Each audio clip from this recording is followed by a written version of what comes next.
entité qui a participé à la déstabilisation de notre pays, la facture de tous les crimes et de tous les pillages effectués sur la terre de nos pères. C'est la mission de la nouvelle génération et c'est des serments que nous respecterons. Merci à vous. Chers compatriotes, c'est un honneur et un bonheur pour nous, gardiens de la souveraineté congolaise, de voir aujourd'hui la nouvelle génération se réunir, dépassant quelques guerres d'ego, pour étudier le passé, pour comprendre le présent et pour projeter l'avenir. La présence de chacun d'entre vous, la présence de chacun d'entre vous est un acte patriotique extrêmement symbolique qui nécessite véritablement des applaudissements de votre part. Je vous demande d'applaudir fortement pour vous.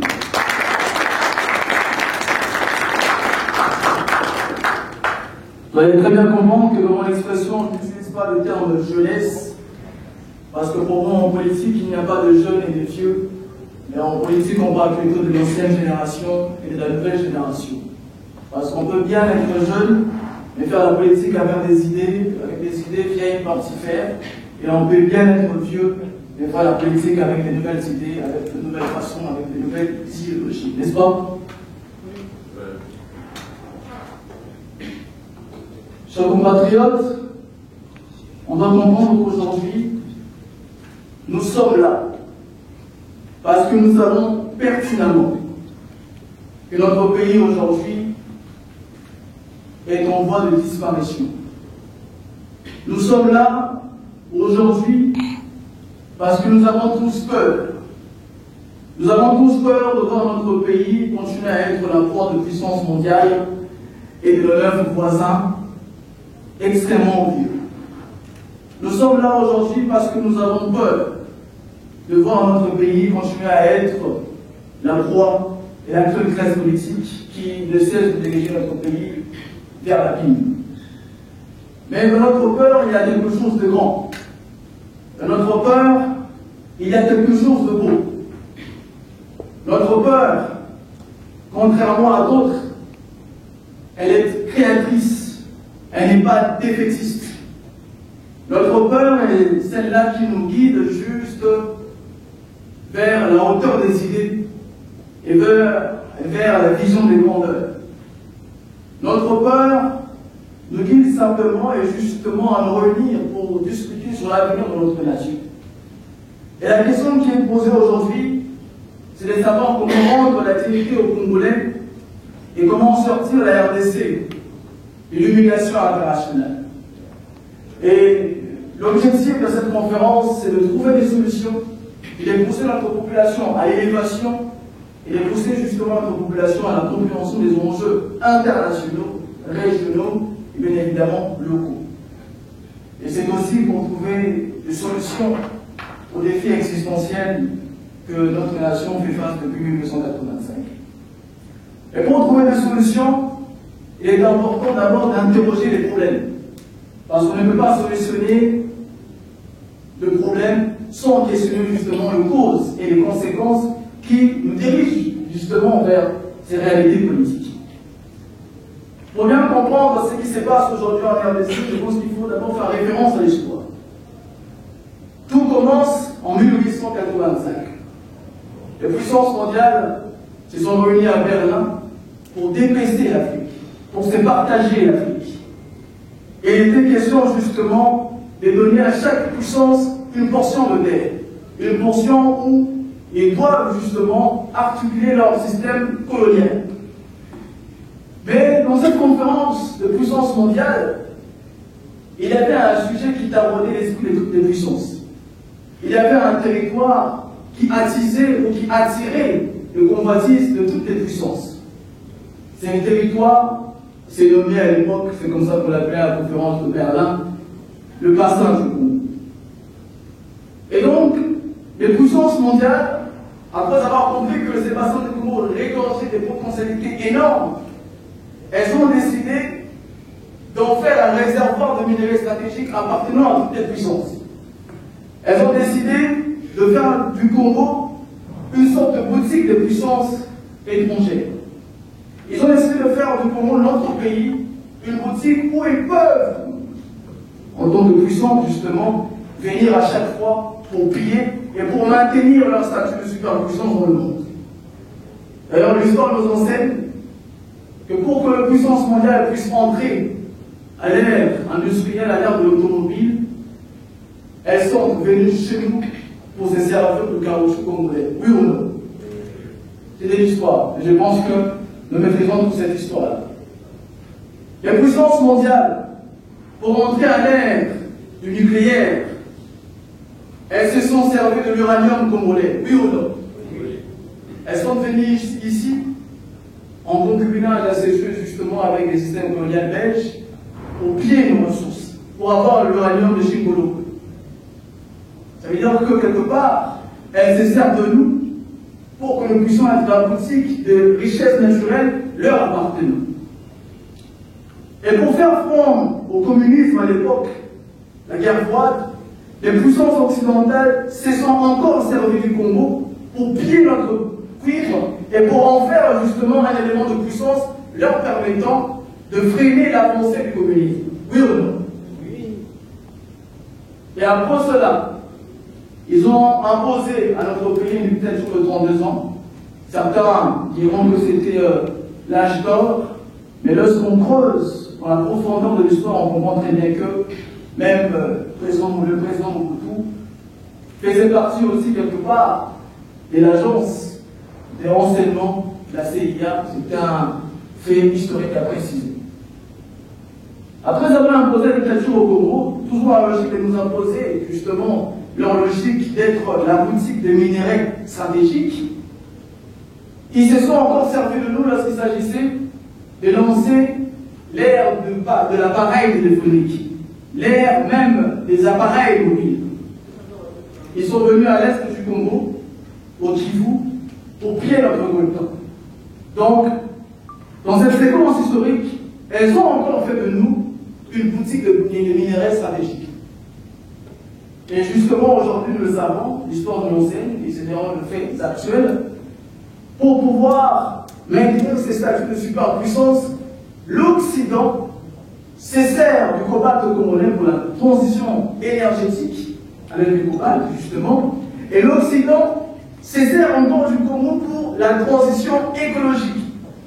Donc, ils utilisent notre forêt pour pouvoir lutter contre les réchauffements climatiques qui se sont très profondément en Occident. Donc, depuis 1885, ces puissances mondiales se sont servies du Congo comme une boutique. Et si on ne comprend pas cet enjeu global, on ne pourra pas comprendre ce qui se passe aujourd'hui dans notre pays. Et la logique aujourd'hui de notre conférence, ce n'est pas de condamner l'Occident, mais c'est de comprendre le fonctionnement du monde. Raison pour laquelle je dis qu'il est important pour nous, la nouvelle génération, de comprendre qu'on ne peut pas en vouloir à un prédateur, on ne peut pas en vouloir à un lion d'agir en prédateur. Nous comprenons aujourd'hui que c'est les fonctionnements du monde. Et donc, je veux quelque part qu'on sorte un peu de la logique anti-impérialiste ou anti-occidentaliste pour comprendre comment le monde fonctionne. L'Occident a des terres pauvres. Et donc, lorsque vous avez des terres pauvres et qu'en face de vous, vous avez des personnes qui détiennent des terres riches, la logique naturelle serait justement de piller ces terres-là. On est d'accord ou pas? Et si on se retrouvait, nous aussi, à la place de l'Occident, on aurait fait peut-être la même chose. Et c'est ce qui n'a pas permis justement à nos ancêtres d'être dans une logique prédatrice, parce que nos ancêtres avaient des terres riches, et donc ils n'étaient pas dans une logique de dominer l'Occident. Parce que lorsque vous avez des terres riches, vous n'avez pas besoin d'aller fuyer chez le voisin. Donc c'est la logique justement de l'Occident. L'Occident a de terres pauvres, donc pour survivre, il doit piller l'Afrique. On ne peut pas négliger cette réalité, on ne peut pas vivre dans le déni en disant que c'est simplement la responsabilité de l'Occident.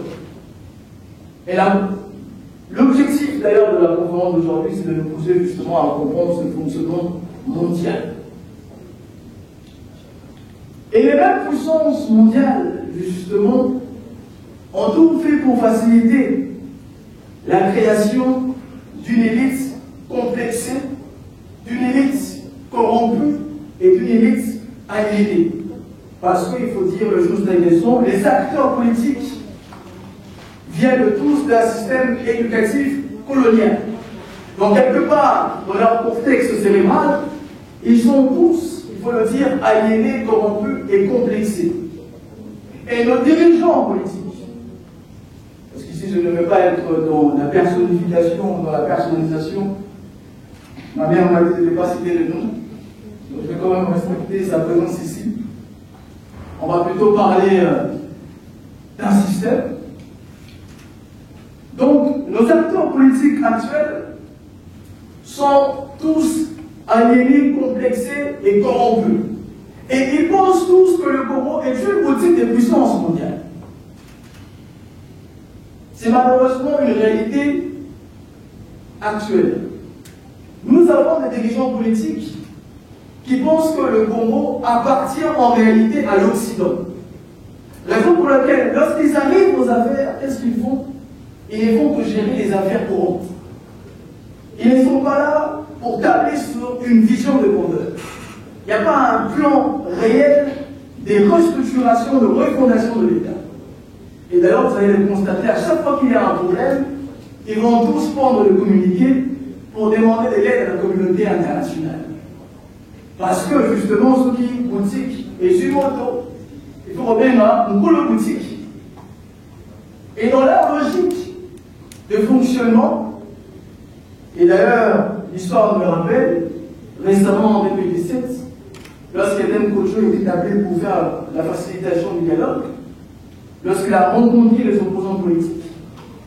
Les opposants politiques ont dit à Edem Kojo, Monsieur Edem Kojo, faites attention, le Congo et les jardins des États-Unis. Donc, quelque part, dans le logos des acteurs politiques congolais, le Congo appartient à l'Occident. Le Congo est une boutique de l'Occident qu'il faut nécessairement protéger et ne pas justement reformer. C'est la raison pour laquelle depuis 60, on ne fait que vivre cette réalité-là. Et il y avait quand même un acteur en 1960 qui voulait aller à contre-courant, Patrice Lumumba, mais finalement il a été assassiné parce que justement en face de lui, il y avait des acteurs politiques, des élites politiques complexées, aliénées et corrompues. Et malheureusement, notre pays ne fait que subir cette situation depuis 1985.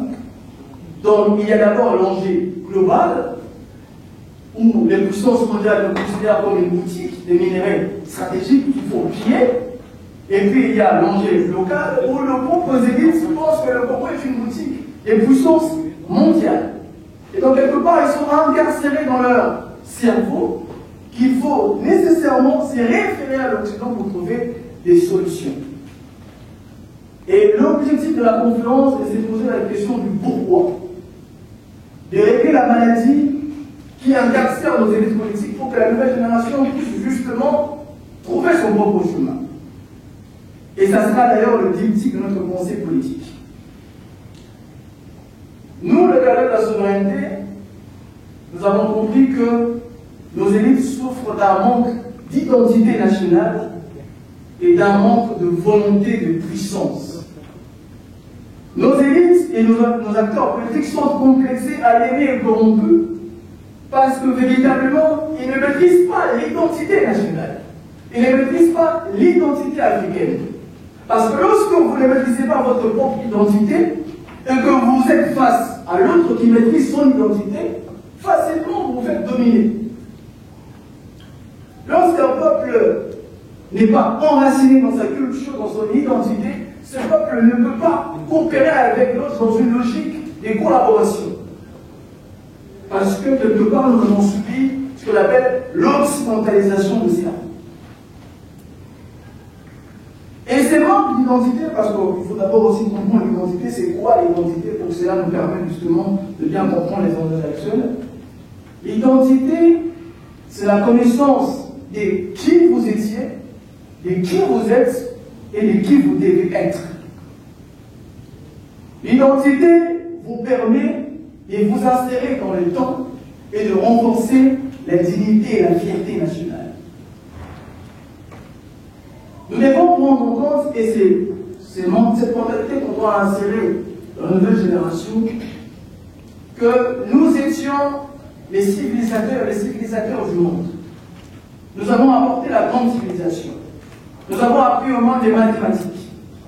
Nous avons appris au monde la géologie, la géométrie, même la spiritualité.